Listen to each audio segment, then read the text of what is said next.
अस्सलाम वालेकुम everyone, hopefully आप सब खैरियत से होंगे। हम इस पार्ट में भी ऑल्टर रिस्पॉन्सिबिलिटीज़ को कंटिन्यू कर रहे हैं। This is fourth part. अगर आपने फर्स्ट 3 पार्ट्स नहीं देखे तो पहले आप उन्हें देखें और उसके बाद आके फोर्थ पार्ट को कंटिन्यू करें, राइट। सो हम ऑल्टर रिस्पॉन्सिबिलिटीज़ को कंटिन्यू कर रहे हैं। एज़ पर आइज़ा 200 एक और ऑडिटर की रिस्पॉन्सिबिलिटी ये है कि ऑडिटर को प्रोफेशनल स्केप्टिसिज्म को मेंटेन करना है और प्रोफेशनल जजमेंट को एक्सरसाइज करना है। देखिए, प्रोफेशनल स्केप्टिसिज्म का सिंपल मतलब ये होता है कि ऑडिटर को शकी दिमाग रखना है। मैनेजमेंट जो बोल रही है उसके ऊपर ट्रस्ट नहीं करना, अपनी आँखें खुली रखनी है।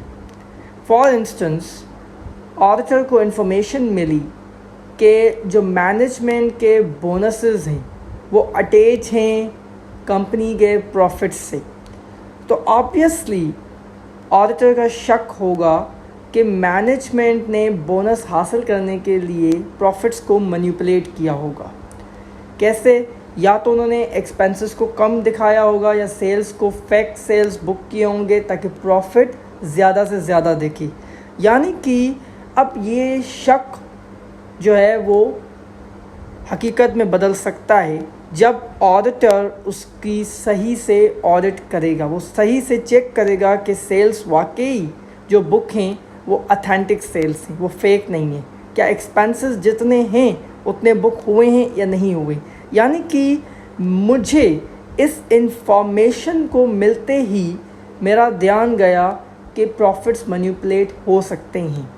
इसी तरीके से अगर मुझे कंपनी में इंफॉर्मेशन मिली है कि मैनेजमेंट कुछ शेयर्स को सेल करना चाहती है, क्योंकि मैनेजमेंट को तो पता है कि हम सेल करने जा रहे हैं, उन्होंने क्या करना है, उन्होंने मार्केट में प्रॉफिट वाली न्यूज़ को सेल करना है, राइट। यानी कि मार्केट को न्यूज़ देनी है कि कंपनी बहुत अच्छा परफॉर्म करेगी। उससे क्या होगा, शेयर की प्राइसेस ऊपर चली जाएंगी, और जब शेयर की प्राइसेस ऊपर चली जाएंगी तो मैनेजमेंट अपने सेल्स शेयर कर देगी ताकि उनको जो प्रॉफिट है शेयर पे वो हासिल हो सके।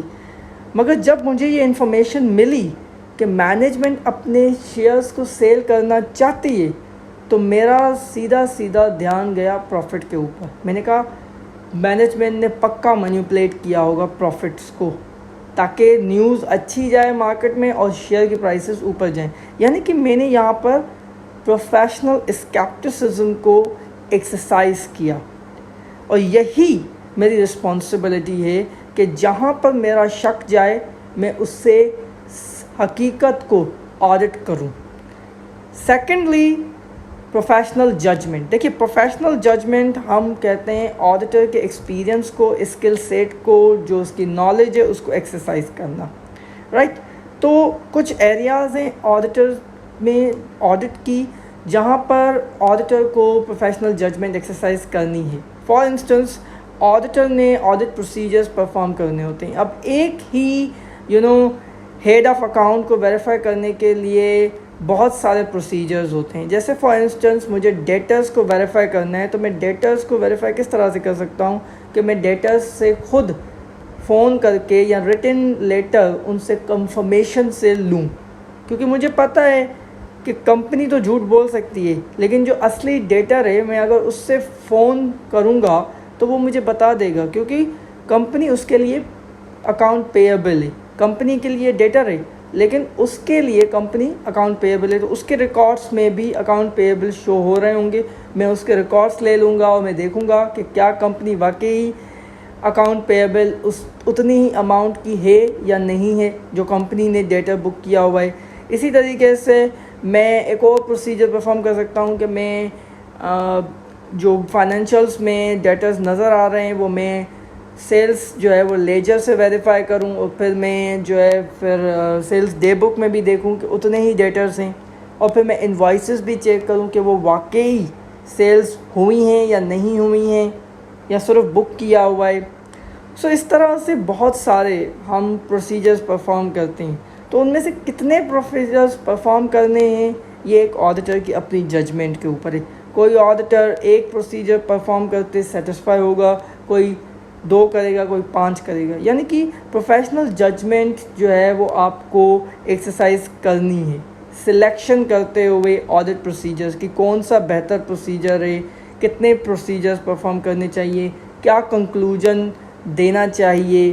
सो इन एरियाज़ में प्रोफेशनल जजमेंट आप एक्सरसाइज करते हैं और ये इजाज़त है लॉ की ऑडिटर प्रोफेशनल जजमेंट एक्सरसाइज करे और ये रिस्पॉन्सिबिलिटी है ऑडिटर की। इसी तरीके से ऑडिटर को कम्युनिकेट करना है अगर कंपनी में कोई फ्रॉड या क्राइम हुआ है जो आपने थ्रू एन ऑडिट डिटेक्ट किया है। देखिए, इन्वेस्टिगेशन करना ऑडिटर का काम नहीं है, वो एक फ्रॉड डिटेक्ट करने के लिए नहीं कर रहा ऑडिट, ये एक मिसकंसेप्शन है। लेकिन अगर थ्रू ऑडिट आपको कुछ ऐसे क्राइम्स नज़र आते हैं जो कंपनी परफॉर्म कर रही है, फॉर इंस्टेंस